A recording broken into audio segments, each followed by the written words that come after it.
Welcome to LawNext. This is Bob Ambrogi with another in a series of episodes that I am recording here at the Clio Cloud Conference in Nashville. We're set up here in the podcast area with a bunch of people around me recording podcasts.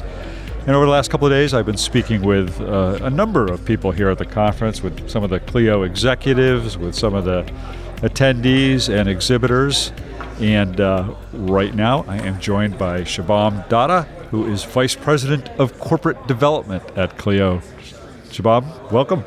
Bob, thanks so much for having me. It's so great to see you and be back in person. This is amazing. It is nice to be back in person, right? So let me just start with, what do you do? What is your role as Vice President of Corporate Development? Great question. It's if one you don't know, we can... yeah, if we don't know, then I don't know. So my portfolio at Clio is responsible for acquisitions as well as Clio Ventures, which is a program that we launched at last year's ClioCon, looking to invest in early-stage legal technology companies. Right. And so my team and I look after that portfolio at Clio. Over the last 18 months or so, we've acquired 2 companies and made one investment through Clio Ventures. Yep. What was your background before you came to Clio?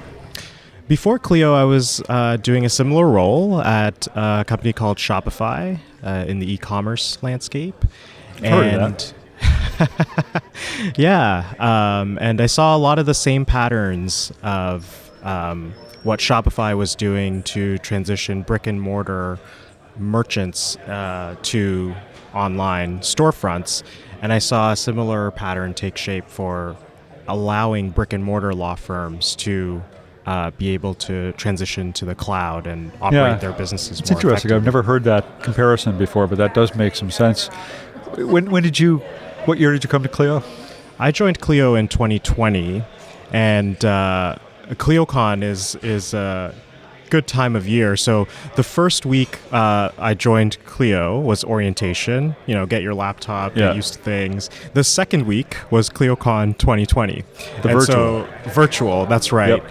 And it was like drinking from the fire hose and ClioCon, and it was amazing. There's no other way to get close to the customers, our ecosystem, our partners. So 2020 is when I started at Clio. Yeah. Coming from Shopify, what interested you about the legal industry and about Clio specifically? That's a great question. As I was saying, I saw a lot of the similarities between the two companies in terms of its role in helping its customers do their jobs better. In the Shopify context, no one starts an online store because they want to figure out how to use the software. They start an online store because they want to sell their wares. And Clio is no different. No one starts a law firm because they want to use practice management software. They would start a law firm because they want to practice law. And what Clio really does is allow them to do their best work and takes care of the everything else that is important for running a law practice. And both companies are very mission-driven. At Clio, as you know, our mission is to transform the practice of law and transform the legal experience for all. And it used to be transform the practice of law. That's right. I'm going back to when I joined in 2020. Right. That was exactly our mission, and our new expanded mission allows us to think about the legal experience as a whole. Yeah. And that's really powerful and something that drives me in what I do. Yeah. Were you familiar with Clio before, or even was the legal industry something you sort of had out of the corner of your eye, or was this entirely new to you when you moved over here? The legal industry, just given the nature of my work, I interact with many legal professionals. Right. Yeah. But I would say as an industry, it wasn't something that I was very familiar with. Yeah. And as I got up to speed and started doing my research, it's a fascinating industry, and one that I think is not a lot of people pay as much attention to as they should. I mean, the legal ecosystem is really the fabric of society. And if you think about what the market that Clio in particular serves, which are SMB law firms, SMBs are the backbone of the economy. So if you take those two things together, legal being the fabric of our society and SMBs being the backbone of our economy, well, SMB law firms, it's a really, really powerful part of our society, our fabric, and our economy that we are just trying to make more efficient and better through technology and software. So I was really energized by that, and one of the reasons that motivated me to join this amazing company. Yeah. So as since you're looking at acquisitions, what are you looking for? I mean, in a broad sense, what are you looking to do through an acquisition with Clio? Are you looking to round out the platform? Are you looking to fill holes? I mean, what are you looking for? It's a great question, and I think every company has a different approach to acquisitions. For us at Clio, the main objective of acquisitions is to accelerate our product roadmap. Going back to our mission to transform the legal experience for all, it's a highly ambitious mission. And we know that in order to do that really well, we are going to need an amazing team, an amazing product that can help our customers do their best work. And when we evaluate acquisitions, we think about, well, how will this product, this technology, this team fit into our ecosystem and enable our customers to do their best work? And is it aligned with our mission to transform the legal experience for all? We're less interested in looking at acquisitions purely from a financial lens of doing an acquisition just for the sake of acquiring customers or acquiring revenue. And we get really excited about acquiring companies that accelerate our product roadmap. And that's what we've done in the last two acquisitions that I've overseen. LawYa, and what's the other? Calendar Rules. Oh, well, Calendar, of course. Yeah, I forgot about Calendar Rules. So how did LawYa do that? How did that help expand the platform? One of the things that we really liked about LawYa, and what's really interesting about both of them actually, is they were part of our app ecosystem. Today, we have over 200 integration partners as part of our app ecosystem. We announced some amazing new enhancements this year to the app ecosystem, such as the Clio Certified App Program, as well as embedded legal apps, which I think are going to both take our app ecosystem to the next level. Yeah. I wrote briefly about that on my blog, but I'll probably be writing a little bit more about that as well. Yeah, I saw that. I think you covered it well. So coming back to what was really intriguing about LawYa, if you think about legal, and if you going back to my e-commerce roots a little bit, if you think about like a supply chain, well, documents are the atomic piece of work for legal workflows. Right. And what was really intriguing about LawYa was not only were they powering document automation, making it easy to do document assembly and document production, but they had found this use case in automating court forms, which are a real pain because there are multiple facets as to why it's a pain. One, you have to make sure you're always working with the most up-to-date form. And you just want one place to go to make sure that you're working with the most up-to-date form. When we started talking to LawYa, they had 5,000 forms in their content library. since the acquisition, which just recently we celebrated the first year of LawYa coming on board to Clio, we've now expanded that court form library to over 40,000 forms. Yeah. When we were starting to talk with them, they were just in the state of California. Last year at ClioCon, we announced that had expanded to 6 other states. Yeah. And then just this year, we also announced that as of next week, they'll actually be in all 50 states. Yeah. And so we're seeing a tremendous amount of momentum and progress being made by the LawYa team as part of Clio.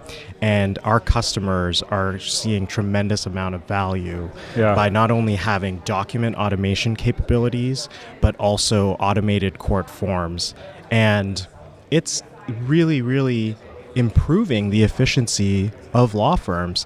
On average, documents that law firms would spend 2 hours producing, using LawYa, that can get cut down to 20 minutes. Yeah. So if you think about the efficiencies, you can increase your throughput multiple times over by using LawYa. You can effectively 6x your efficiencies, and especially in these challenging macroeconomic times, I think technologies such as LawYa will be really instrumental in helping law firms thrive. Yeah, no, I think that automation, document automation piece is really key. And calendar rules what was the Calendar Rules is another amazing company. We had been long partners of Calendar Rules. To summarize what Calendar Rules does, it automates court deadlines and tasks. So and automatically calculates the deadlines based on when you have to appear in court and things like this. And if you miss one of these deadlines, it could be instrumental and detrimental to your case. It could get thrown out, which is not what we want. And so since it was such a fundamental aspect of the legal experience, and it's something that isn't really part of the we don't want it to get into the way of the practice of law. Practicing law is as hard as it is. We don't want customers to have to worry about, oh, did I miss a deadline? When is my next deadline? And Calendar Rules automates all of these based on triggers and workflows. And so that was a foundational component that we wanted How do you make the calculus of whether to build something or to buy it? I mean, you've got, last year you launched Clio Payments. You could have gone out and acquired a payments platform. There were rumors going around that you tried to buy or were going to buy LawPay, and that fell through. You don't have to comment on that. I've already asked Jack, and he declined comment. But I mean, how do you make that calculus? You've got a lot of money invested in Clio. You've got a big 900 employees or something. I'm sure a lot of huge development team. How do you know which way to go on that? Yeah.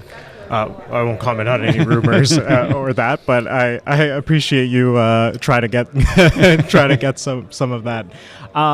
Look, whenever we think about building or buying, it's a foundational question that we think about. We have some of the best developers on the planet working at Clio, and we have a very high bar for what is an exceptional product. Our product quality bar is second to none. And I come from Shopify, where they had a really high product bar as well. So when we evaluate acquisitions, and in the context of, are we going to build this or are we going to buy it, there's a lot of things that we've got to build. And when we think about that in the lens of, well, does it make sense to buy it? It's going back to why we do acquisitions in the first place, is to accelerate our product roadmap. So to give you an example, if it's, well, there are only so many resources that we have and so many things that we want to build, will it allow us to bring this to market to serve our customers faster if we were to acquire something than to build it on our own? It's not necessarily a question of can we build it. As I mentioned, we have some of the best developers in the world. We're confident that we'd be able to build it. However, we want to get it in front of our customers as soon as we can. And when that calculus makes sense, where buying a company to accelerate the product roadmap is faster than we can build it on our own, that's when we get really excited about it. Clio Grow, Lexicata, this was before my time, but that was an example of accelerating our product roadmap. Document automation with court forms and with Lawya is another example of that. And so that's what really drives our ethos. Yeah. And what about, I mean, as you said, you're involved both in acquisitions and you're also involved in Clio Ventures in making investments in startups and growing companies. What about that calculus? How do you, what kinds of companies are you looking to invest in versus acquire? What's the difference there? Great question. So on the investment side, the way we think about the legal experience is that there's a million permutations and combinations of how that legal experience is delivered and consumed. It depends on the stakeholders that you're serving, depends on the jurisdiction, the practice of law. And so it's not possible for Clio to solve for those millions of permutations and combinations. Our platform, the beauty of our platform is that it's capable of taking all of the important aspects of the legal experience and the way that law firms practice law, take all of the complexities of that and make it really, really easy for a law firm to manage that. But then every single law firm will have their unique intricacies based on the legal experience that they're trying to deliver, and we want to make all of that possible. And so that's why from the beginning we've had this app ecosystem, which, as I mentioned, has over 200 integration partners today.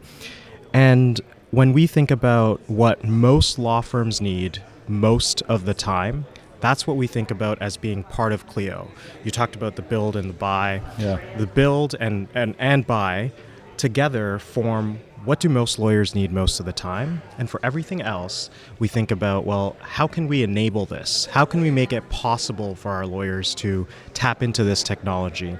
So one of the investments that we made was in a company called Proof, which helps automate the service of process. Right. And this is something that if you're a civil litigator, you have a need for this some of the time. Yeah. And so we wanted to make that possible on Clio. Proof just launched an integration with Clio as part of our embedded apps program, something that we're really excited about.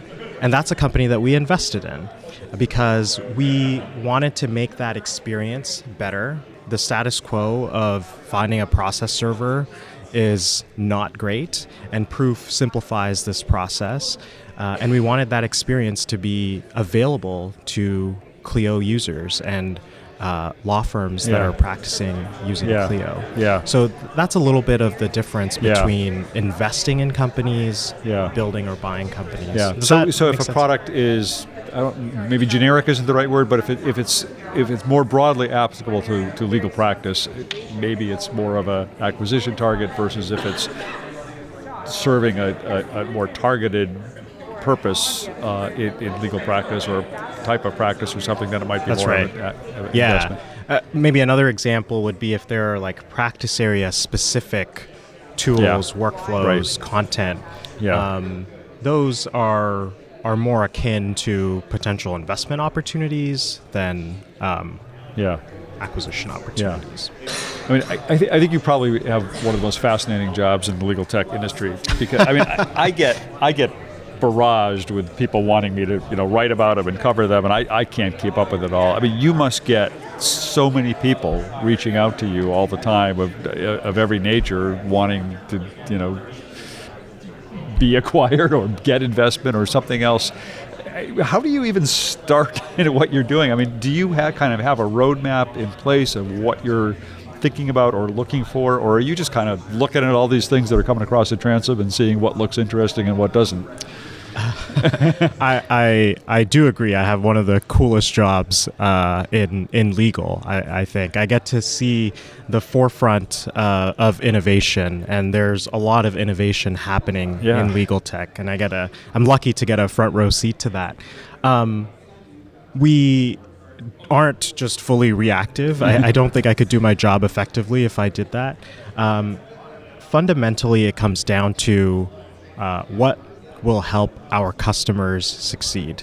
Yeah. We are not going to go build product for the sake of building product. We're not going to go acquire companies for the sake of a headline, and or for the sake of just acquiring companies. Yeah. Like I said, it's going to be deeply rooted in accelerating our product roadmap such that it can help our customers do their jobs better. Yeah. And that's at the core of everything that we do. So it really boils down to the customer. How will this help our customers get their jobs done better? Yeah. But I guess what I'm saying is, I mean, do you have kind of a roadmap of types of things, like document automation, Lawya? Were you thinking we need to do document automation and we need to figure out how we're going to do that? Or was it more the opportunity came along and you said, oh yeah, that would work, that would fit well with what we're trying to do? Or I see. Yeah, I mean, of course, we work very closely with the R&D team, with the product and engineering teams, to really augment the product roadmap. Yeah. And without that product roadmap, we can't accelerate it. Yeah. And so we evaluate opportunities based on where they fit on the product roadmap. And with acquisitions and investments, timing is everything. Yeah. It might be a great opportunity, a great company, great founders, great teams, but the timing just isn't right. Yeah. And so we think about accelerating product roadmap. We work very closely with product and engineering teams. And at the end of the day, everyone is geared towards helping our customers do their jobs better. Yeah. What's the most effective way for a startup to get your attention? Send me an email. I read all my emails. And I would say help legal customers do their, like, as I said, practicing law is hard as it is. Technology should alleviate that, not make it more cumbersome to figure something out, or it shouldn't be technology for technology's sake. I think the best companies in legal tech are solving the customer problem first, and technology kind of takes a backseat. You don't even realize that you're using software or technology. Right. Those are the types of companies that get our attention. Lawya is an example of that. Automated Proof court is forms. an example of that too. Proof is an example of that as well. They abstract away the technology. There's a lot of great technology happening in the background. Yeah. Don't let it be the star. Yeah. The star is, how are you solving the customer problem? Yeah. And the companies that do that really, really well are the ones that I get really excited about, and spend a lot of my time looking into and thinking about. Yeah. The flip side of that question is, what's maybe the biggest mistake that entrepreneurs or founders make in pitching you? I think this isn't typical for just I think in general for all acquisitions, you want to think about the alignment. You want to think about the strategic roadmap and the priorities of the company. How the product will continue to flourish after the acquisition is just as important when you're thinking about who to align with. For founders, I think that's key. You want to join a company and you want to continue to grow your product. I gave the example of Lawya. We took that product from single state to all 50 states. We took the forms library from 5,000 to over 40,000. And so you can amplify the impact that your product has on the legal ecosystem. And Clio, I think, is the only place to do that. And so you want to really think about that as you go through that process. It isn't about just optimizing for the short term. Obviously, there are certain things that you want to make sure you're taking care of your team and your investors if you have any. But at the end of the day, what's really important, and I think why founders start companies in the first place, is to make their dent in the world. Yeah. And it's important that after the acquisition, you have the opportunity to do that. And I think Clio is the best place for you to continue to do that, as we've proven with Grow, Lexicata, Calendar Rules, and Lawya. Yeah. What else are you thinking about these days? What else are you working on that we haven't talked about? What else is interesting you? I mean, there's lots. As I said, there's a tremendous amount of innovation happening in legal tech. After we launched Ventures, and we continue to get tremendous amount of interest, and we're just fascinated by the new opportunities that Clio is enabling. Clio is used by over 150,000 legal professionals, and I think Jack mentioned this in his opening keynote. Clio is more than just software. It's a self-selected group of technology-forward, cloud-adopting law firms and legal professionals.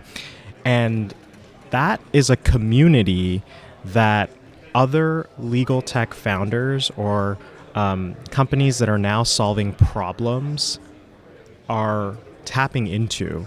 That's why our ecosystem is as strong as it is. That's why our integrations and our app partners love working with Clio, is because they can get access to those customers that they would otherwise have to go and get. And we've done that hard work of curating that group of lawyers and legal professionals who are already using Clio. So now those entrepreneurs can focus on the next iteration or the next area, the next frontier of technology and problems, because we've curated this audience for them. And so I think that's what's really powerful. Yeah. And we're seeing a lot of great innovation coming out of it. Yeah. Well, Shubham, thank you so much for taking time out of this busy conference to sit down and talk to me. I appreciate it. No problem, Bob. It's always a pleasure chatting with you. Always a pleasure as well. And see you next year. Yes, of course. Thanks a lot. Thank you.